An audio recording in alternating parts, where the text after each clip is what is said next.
नमस्कार मित्रांनो, पुन्हा एकदा तुमचं स्वागत आहे इन्फो मराठी 24 या यूट्यूब चॅनलवर।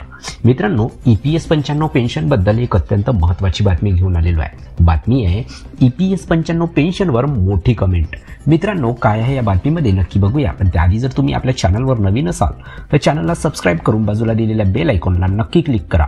व्हिडिओ जर कामाचा आणि महत्त्वाचा वाटला तर व्हिडिओला लाईक करून आपल्या मित्रपरिवारासोबत नक्की शेअर करा।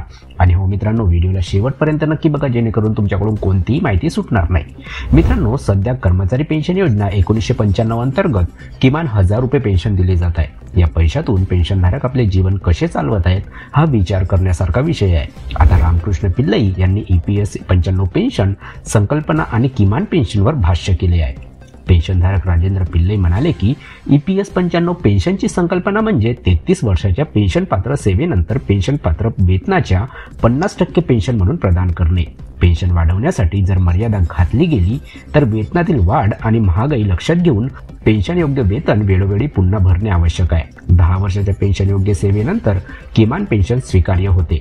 33 वर्षापेक्षा कमी कालावधीच्या पेन्शन योग्य सेवेला प्रमाणानुसार कमी पेन्शन मिळते। ज्येष्ठ नागरिकांचे कल्याण हे EPS पेन्शन पासून वेगळे केले पाहिजे, कारण EPS ही एक अंशदायी पेन्शन योजना आहे जी प्रामुख्याने EPS सदस्यांद्वारे निधी दिली जाते।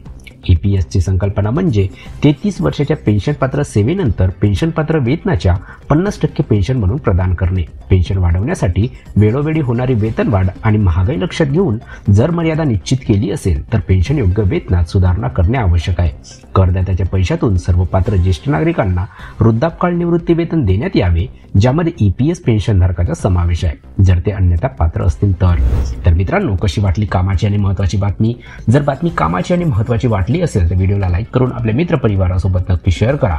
तसेच जर तुम्ही आपल्या चॅनलवर नवीन असाल तर चॅनलला सबस्क्राईब करून बाजूला दिलेल्या बेल आयकॉनला नक्की क्लिक करा। व्हिडिओ बघितल्याबद्दल खूप खूप धन्यवाद।